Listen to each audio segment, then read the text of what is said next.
Well, welcome back, everyone. We've heard all about those weight loss drugs, but apparently they do more than just cause weight loss. So we've invited Karen Kier. She's a Ohio Northern University professor of pharmacy. So welcome, Karen. Thank you. All right, so give us the news. So we know about those weight loss drugs. We know that the proof is in the purchase that people are losing weight off of it, but it does more too, right? Right. Definitely people are losing weight with those. We know initially they were FDA approved for diabetes, and we found with that the weight loss that went with it. So partnering, like Ozempic is for diabetes, Wegovy is its partner for weight loss, Mounjaro is for diabetes, Zepbound is the one for weight loss.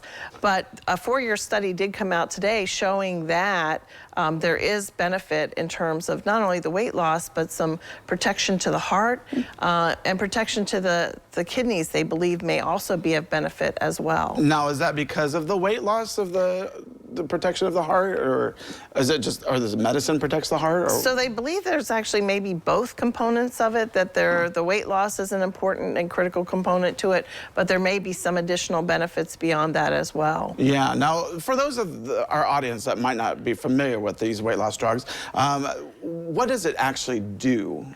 So that's a great question. So we call them GLP-1s, and that's just one mechanism. So what it does is actually reduce the craving to eat. So it lowers appetite and people feel full. Now, Mounjaro and Zepbound, it has two mechanisms of action. The GLP-1 is one aspect, but it also has what we call GIP or GIP, is a second mechanism. And Eli Lilly is actually investigating a drug that has 3 different mechanisms for weight loss as well. So, and again, that controlling the appetite is the one major component. That's the big thing, just control the appetite. Now, it doesn't speed up your metabolism, does it? Or it does not. It just makes it so I just don't want to eat. I'm just not as hungry, yeah. And so that can also be the side effect profile too, because a lot of people will get nauseated with it because they feel full. Doctors are actually warning if people go to surgery, they have to stop those drugs maybe a week in advance because they can actually still have food in their stomach before they go into surgery. So it really does impact that you feel that fullness. It doesn't hold on to the food, does it?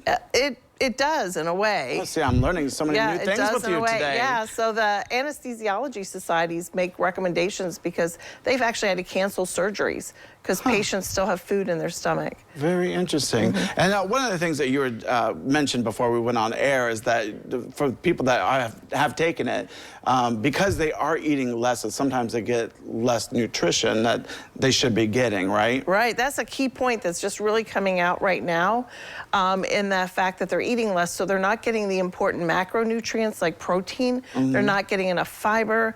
They're not getting their micronutrients. And so we're seeing a lot of the picture where the body then breaks down the muscle instead of just the fat, and that's they're showing. And you may have seen things like Ozempic face. They talk about that. Well, that's that muscle, and then the loss of that fat shows wrinkles and those kind of things. So it is, and actually Nestle is today starting to promote a new line specifically to be matched to GLP-1s, patients who are taking those products because it's protein dense, fiber dense, smaller serving quantity, which we could do with any food, but they're using it as a marketing for GLP-1, so they get more of their nutrients in less amount. Interesting. Now, we all know that, well, we've heard that some of these drugs are hard to come by as well. Is there a reason for that? Or? There's a huge shortage, and that has actually affected patients who have diabetes who need these medications. That's been critical. There's slightly different dosages for weight loss versus diabetes, but we are concerned when we have patients who can't get that. And there's a definite shortage of all of those out there. Unfortunately, because of that, there are places that are compounding some of these and using salt forms that are not FDA approved, have never been researched in humans, but you can get a lot of those things on the internet. So a big caution to consumers is just know where you're getting compounded, how they're compounding it, because there's been a lot of side effects and problems associated with that. Well, Karen, you are a wealth of knowledge, and I appreciate you coming on today. Well, thank you for having me. My pleasure. All right, well, don't go away because we'll look at the weather forecast when we return.